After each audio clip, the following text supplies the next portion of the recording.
छत्रपती शाहू महाराज यांच्या जयंतीच्या निमित्तानं समाजातल्या वेगवेगळ्या स्तरात स्वतःचा संसार तर सर्वजण करतात, पण दुसऱ्याच्या आडी अडचणीकडे लक्ष देऊन दुसऱ्याच्या संसाराच्या उभारणीसाठी आपापल्या परीनं खारीचा वाटा उचलणाऱ्या गरीब असतील, श्रीमंत असतील, कोणत्याही वयोगटातील, जाती धर्मातील असतील, सशक्त असतील, दिव्यांग असतील, या मंडळींनी सुद्धा समाजासाठी जे काही अतिशय चांगलं कार्य केले, त्या चांगल्या कार्याची दखल आमचे लहान बंधू डॉक्टर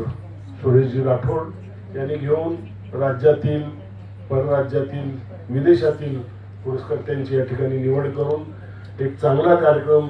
पुण्यामध्ये आपण, कारण ही कोल्हापूरची तुतारी सर्वत्र वाजत होती आणि पुण्यात ती वाजावी आमची खंत होती, ती आज त्यांनी या निमित्तानं पूर्ण केली. ज्या राजांच्या नावानं हा शाहू प्रेरणा पुरस्कार आहे, बरेचसे जे इतिहास काळातले राजे आहेत, खूप चांगलं काम मानवतेसाठी, आपल्यासाठी, देश रक्षणासाठी केलं, पण त्या मॅक्झिमम लढाया परकीया विरुद्धच्या होत्या. पण शाहू महाराजांनी दुष्प्रवृत्तीच्या विरोधात स्वकीया विरुद्ध लढलं आणि हे खूप मोठं अवघड आव्हान होतं आणि त्याबद्दल या राजाचं कार्य एक आपण कृतज्ञता बाळगून सदैव राज्यामध्ये ते विचार पुढे नेले पाहिजेत आणि विशेषतः तरुण पिढीपर्यंत हे विचार पोहोचवणं शाहू महाराजांचे हे अतिशय गरजेचं आहे आणि हे पवित्र कार्य या सगळ्या सामाजिक संस्थांच्या माध्यमातून होते. त्याबद्दल मी पुन्हा एकदा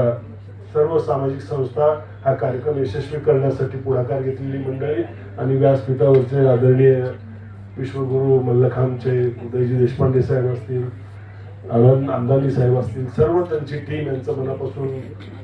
मी अभिनंदन करतो, त्यांना धन्यवाद देतो आणि पुन्हा एकदा या पुरस्कारासाठी ज्यांची निवड झाली ते सर्व पुरस्कारार्थी, त्यांचे सर्व सहकारी, त्यांचे सर्व कुटुंबीय यांचं शांतिदूत परिवाराच्या वतीनं मनपूर्वक अभिनंदन करतो. आणि सुरेशरावांनी आग्रहानं सांगितले की पुढच्या वर्षीची संधी अशा वेगवेगळ्या क्षेत्रातील मान्यवरांना काम करण्याची, सगळ्यांना परवडेल असा एक देश निवडून जिथं आपली भारतीय मंडळी असतील आणि सगळ्यांना येणं पासपोर्टच्या दृष्टीनं असो, खर्चाच्या दृष्टीनं सोयीचं असेल, अशा परदेशातल्या ठिकाणी पुढच्या 26 जूनचा कार्यक्रम व्हावा एवढी निश्चित अपेक्षा आहे, ती पूर्ण करणार.